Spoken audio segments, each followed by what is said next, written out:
Hello friend, welcome to channel knowledge of pharmacy.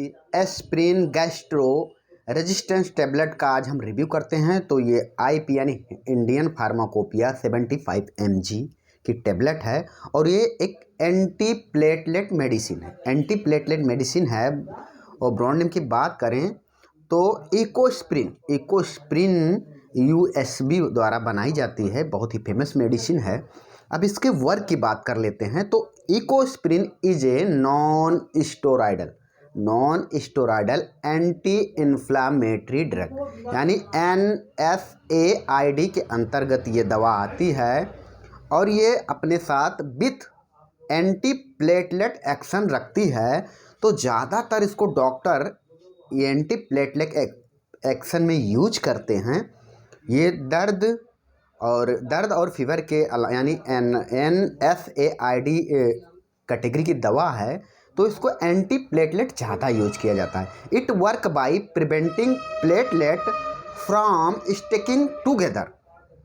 जो platelet sticking यानी जो चिपकते हैं एक दूसरे से, with decrease in the formation of helpful blood clot. ये ब्लड क्लॉट के जो ब्लड का जो क्लॉट है, थक्का बनता है, उसको ये डिक्रीज करता है यानी घटाने का काम करता है।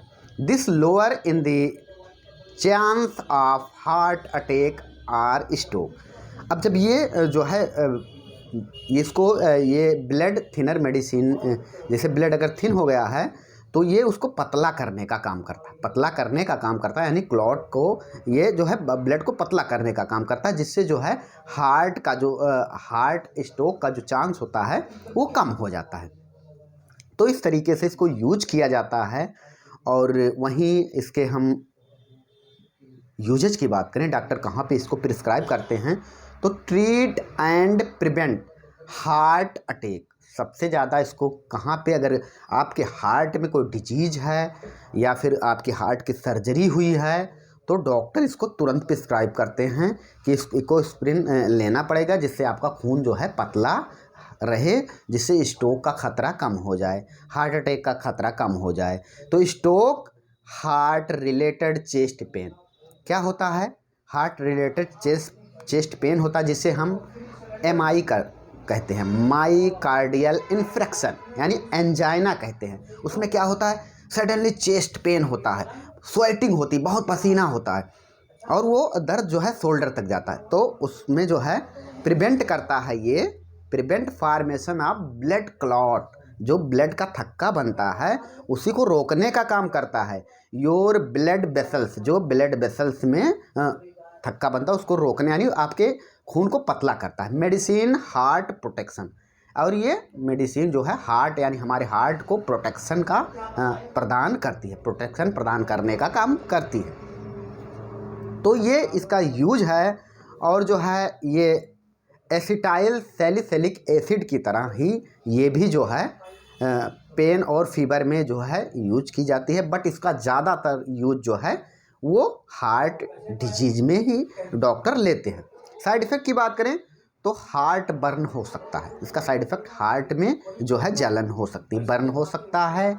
इंक्रीज ब्लीडिंग टेंडेंसी, जो इंक्रीज होती है ब्लीडिंग टेंडेंसी वो हो सकती है।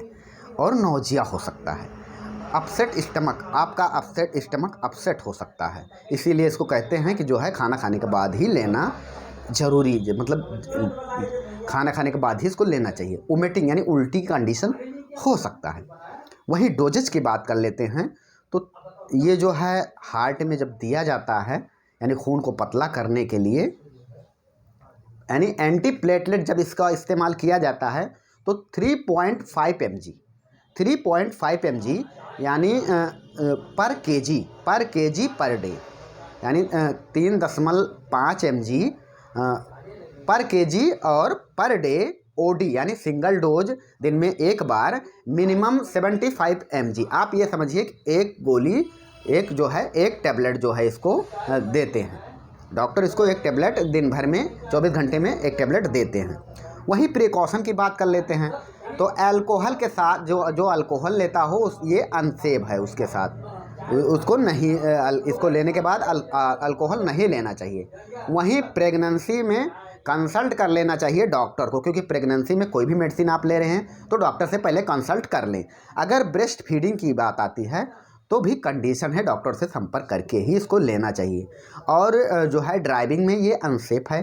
किडनी लीवर की डिजीज़ है तब भी कंडीशन है। ये जो है डॉक्टर से पहले जो है, क्योंकि डॉक्टर के पर्चे पे ये मिलने वाली दवा है। वहीं हम इसके कंट्रा इंडिकेशन की बात कर लेते हैं, तो जिनको ब्लीडिंग डिसऑर्डर हो, हीमोफीलिया हो, यानी जिनका खून रुकता ना हो, अगर कहीं कट लग जाता है थक्का नहीं बनता है, तो हीमोफीलिया जिनको हो उनको भी इसको नहीं लेना चाहिए। और पेप्टिक अल्सर जिसको हो उनको भी इस कंट्रा इंडिकेटेड है। Okay, thanks. आप चाहें तो स्क्रीनशॉट ले सकते हैं। फिर मिलते हैं नेक्स्ट वीडियो में।